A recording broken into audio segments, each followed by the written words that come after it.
Done. If you're looking for Razor, he's already gone. Instant death.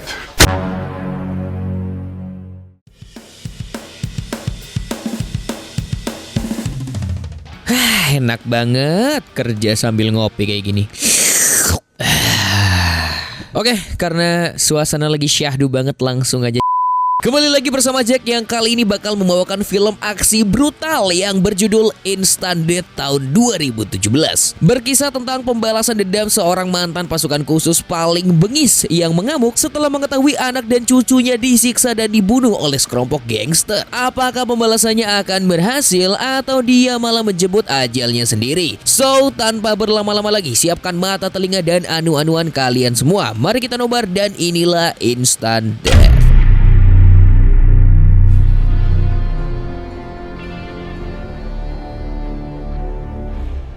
Film berawal dari pemeran utama kita yang bernama John yang sedang berdiskusi dengan psikiaternya mengenai kondisi mental yang ia alami sekarang. Work with me here. I'll go to the park. Once a week I may go to the library. Senior citizen. You're a grandfather. Be good for you to have a sense of things. Have you found work? Catching up on sleep. And reading. And does that agitate you? Dari percakapan mereka, kita bisa mengetahui bahwa John ternyata adalah pasukan khusus yang sudah pensiun dan menghabiskan banyak waktunya sendirian. Tapi psikiaternya kemudian menyarankan agar ia meluangkan waktu untuk mengunjungi anak dan cucunya, karena itu baik untuk kesehatan mental yang ia punya. Mendengar itu, John hanya bisa terdiam karena ia sudah sangat lama tidak pulang untuk bertemu dengan anaknya. Sesampainya di rumah, John membereskan barang-barangnya untuk bersiap pergi bertemu dengan anak dan cucunya di UK.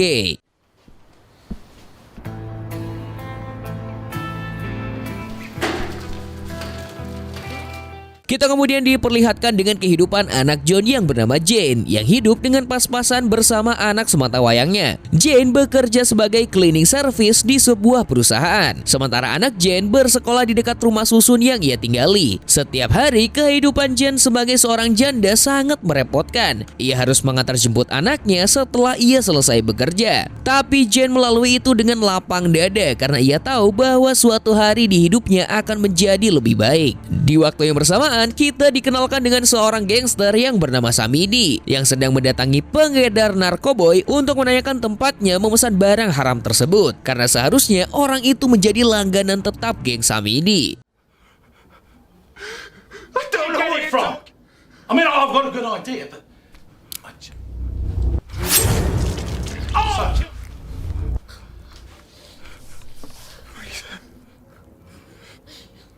But I much prefer this.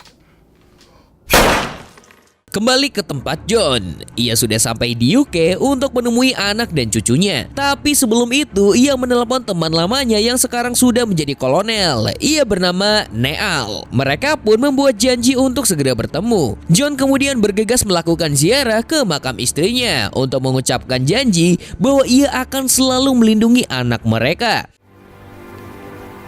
Hi, babe. Well, no more excuses. You've been away. I should have been there for you. I get it. I can't change that now. I swear. But Karen, I love you. Di waktu bersamaan, Samidi dan gengnya masih mencari pengedar narkoboy yang menjadi saingan mereka. Setelah menemukan pengedar narkoboy itu, Samidi langsung mengeksekusinya agar ia berhenti mengganggu pasarnya. I've never seen that guy.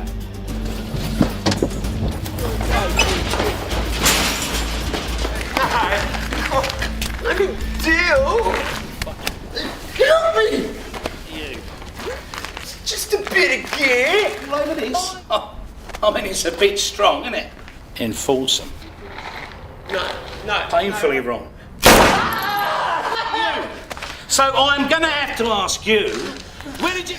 Angels. Just met the guy. Do you know? I believe you.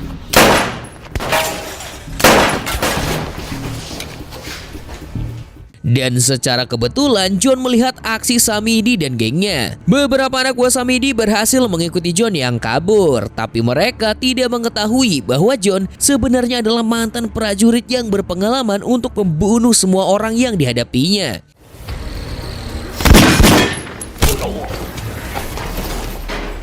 Bet that was done with Jack's gun. Got a bit of bad luck with his smoke.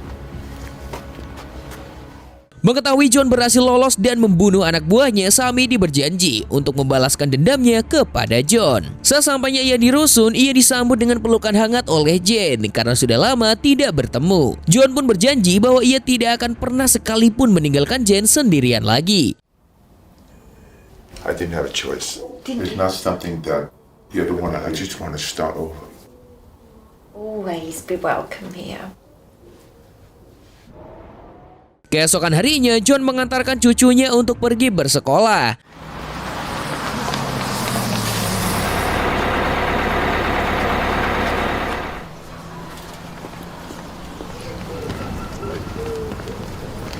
Right here, okay? See you. Sepulang dari sana, ia membeli beberapa sayur untuk dimasak di rumah. Sayangnya, tanpa John sadari, beberapa gangster membuntuti-nya dari belakang saat ia ingin memasuki rusun. Setelah mengetahui tempat tinggal John, gangster itu melapor pada Samidi yang sudah berada di depan. Samidi membayar mereka semua dengan segepok narkoba yang bisa dinikmati beramai-ramai. This is very nice. When did you learn to cook? I'll be gone for a bit. But you only just got here. Small report. It won't be long. I've forgotten it. Saat mereka sedang makan bersama, John mengatakan bahwa ia akan pergi beberapa hari untuk bertugas. Mendengar hal itu, Jane tampak sedih. Sedangkan cucunya diberikan sebuah liontin agar ia bisa selalu mengingat John dan almarhum neneknya. Jane yang khawatir akan ditinggal lagi meminta John berjanji agar ia akan selamat demi keluarganya.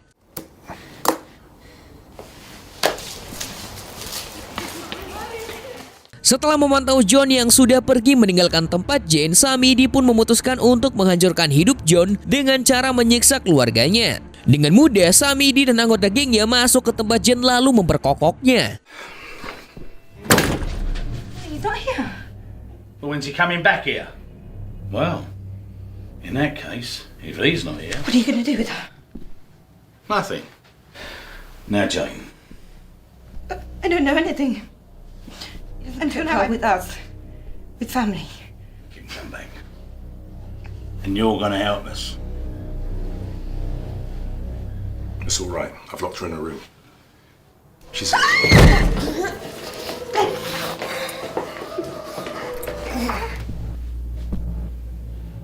Setelah itu, ia masuk ke dalam kamar cucu John dan melakukan hal yang sangat keji.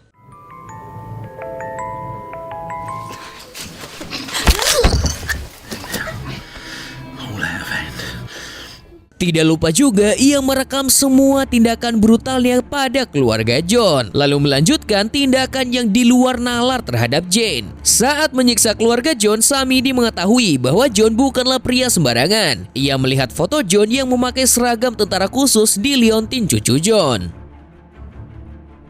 Di sebuah rumah aman miliknya, tiba-tiba John dihampiri oleh Kolonel Neal untuk mengajaknya ke suatu tempat.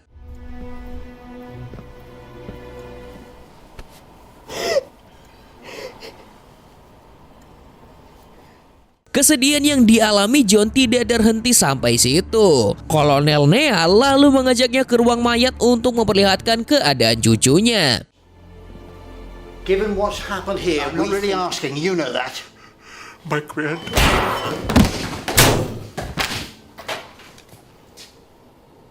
Usual You're going hardware. to find the men who hurt us, aren't you?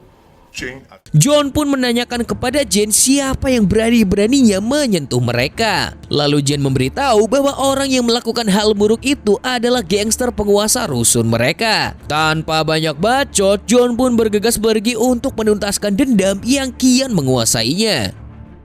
Samidi yang mengetahui bahwa keberadaannya mulai terancam meminta agar salah satu anak buahnya menjadi pengganti untuk mengurus wilayah rusun karena ia ingin menghilang untuk sementara waktu. John pun pergi ke rusun Jane untuk memeriksa TKP yang sudah diselidiki oleh polisi. Di sana, ia mendapati seorang polisi yang hanya nangkring tanpa berbuat apa-apa, berharap mendapat gaji buta. John tidak mendapatkan informasi dari polisi yang ia ancam. Turn up on Saturday nights for booze patrol, but I don't know where for sure. Or even if he's to be found in them. Personally, I've got nothing against you. Then you and I are gonna have a personal problem. Untungnya, sekeluarnya dari rusun, John bertemu dengan anak buah Samidi yang ia minta menghandle wilayah rusun. Saat itu, ia menanyakan tentang keberadaan markas Samidi beserta gengnya. Karena dikuasai oleh rasa takut, anak buah Samidi dengan mudah membongkar tempat persembunyian mereka yang ada di suatu klub malam. Fucking hate you. That brings me down to your level. I'm much.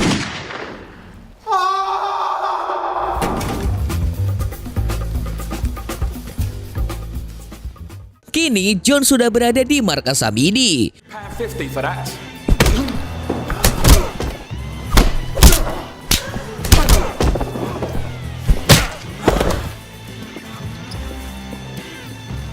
Di sana, ia bertemu dengan Cooper selaku bos Samidi yang sekaligus pengedar narkoba terbesar di wilayah itu. Mengetahui bahwa orang yang mendatanginya adalah pembunuh yang sangat berbahaya, Cooper menyuruh anak buahnya untuk menyergap John.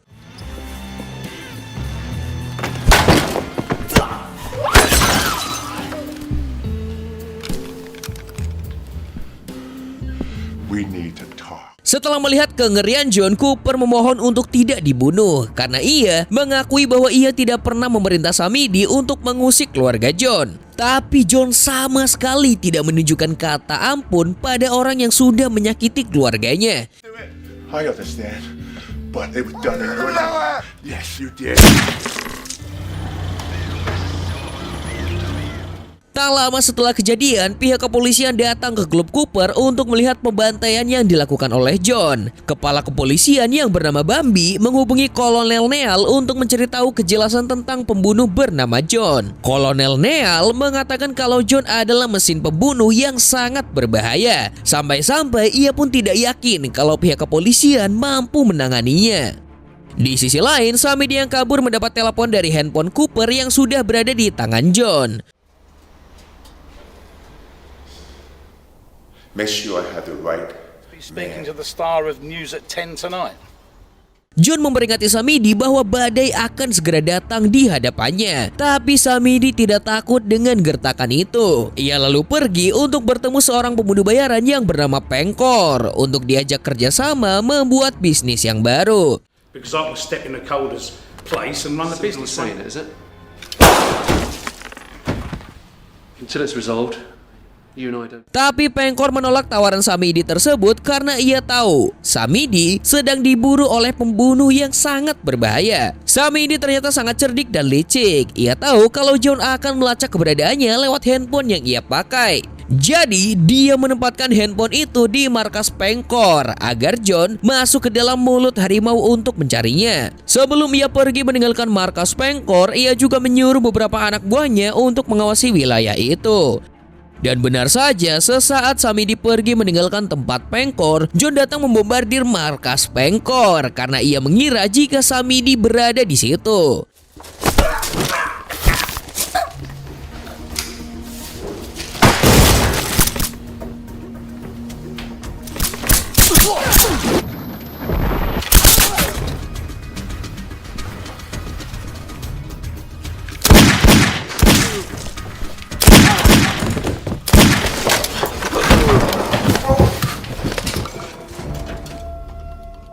Ternyata Pengkor sudah menunggu kedatangan John. Tapi yang tidak ia tahu, John tidak seperti pemeran utama di film-film lain yang suka diajak membacot sebelum menghabisi musuhnya. Menyadari bahwa Pengkor yang sudah berada di depan bidikan senjatanya, John langsung mengeksekusinya sesuai dengan judul film ini. If you're looking for Razor, he's already gone. Instant death. Sehabis melakukan pembantaian, John bertemu dengan seorang anak buah Samidi yang diminta untuk mengawasi markas Pengkor. Sebelum ia sempat melarikan diri, John menangkap dan menyekapnya di suatu gudang untuk dibanjiri oleh pertanyaan, "Siapa Tuhanmu?" Di sana, anak buah Samidi menceritakan semua yang ia ketahui tentang rencana Samidi. Usut punya usut, Samidi berencana mengkhianati atasannya untuk membuat bisnis narkoboy baru. Maka dari itu, ia ingin menghabisi John yang tidak sengaja melihat aksinya agar ia tidak meninggalkan jejak saat melakukan rencana barunya. Kita kembali diperlihatkan dengan Samidi yang sudah bertemu dengan distributor barunya yang ternyata berasal dari Rusia. Mereka berdiskusi tentang beberapa barang yang akan masuk melalui kapal. Tanpa dia tahu, John diam-diam datang untuk memulai penghabisan terakhirnya. Untuk berjaga-jaga, ia menghubungi polisi agar bisa menangkap Samidi jika Samidi berhasil kabur. John membawa mayat anak buahnya yang ia sekap dan membuangnya ke depan Samidi sebagai pembuka dari teror yang akan ia berikan.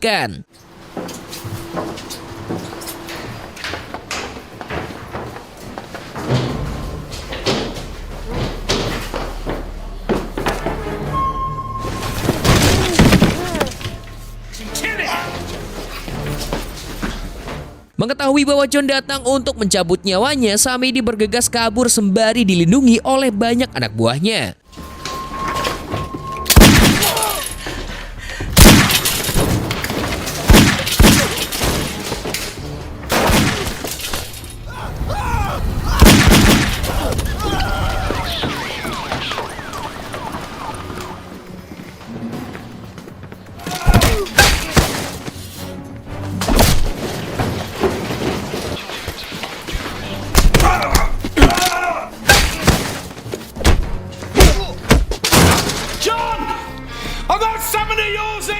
Tapi dengan mudahnya, John bisa menghabisi semua orang yang menghalanginya untuk membunuh Samidi. Pihak kepolisian datang membantu John untuk menangkap Samidi. Tapi John memilih 1 lawan 1 dengan orang yang sudah melukai keluarganya. Saat itu, Samidi juga mengungkapkan jika ia ternyata mengambil liontin yang diberikan John kepada cucunya sebagai koleksi, agar selalu mengingat rasa puas yang dirasakan olehnya setelah membunuh anak kecil. Wake up! Do that to her mother!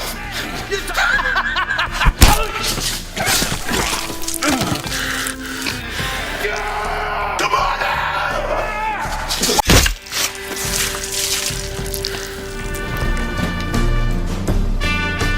Setelah menghabisi Samidi, John pun menyerahkan dirinya untuk ditangkap oleh Bambi. Kolonel Neal datang untuk mengucapkan kata perpisahan kepada John, yang ternyata diam-diam memberikan John kunci untuk melepaskan diri dari borgol pihak kepolisian. Film pun ditutup dengan memperlihatkan keadaan Jane yang senang mendengar suara ayahnya lewat telepon. Ia tahu bahwa John sudah berhasil membalaskan dendam mereka kepada Samidi. I love you. Hello? Hello? Take care.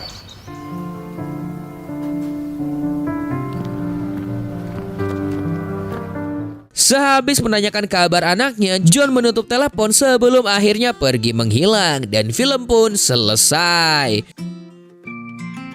Jadi pesan moral di film kali ini adalah jangan sekali-kali mempunyai hubungan dengan bandar narkoboy. Tolong hindari narkoboy, itu adalah dosa besar ya. Dosa kepada Tuhan dan dosa kepada negara. Jadi segitu dulu buat kali ini. Saya Jack mewakili orang-orang yang masih ngemil Promax saat akhir bulan, mengucapkan sampai jumpa di video selanjutnya. Dan kamsia.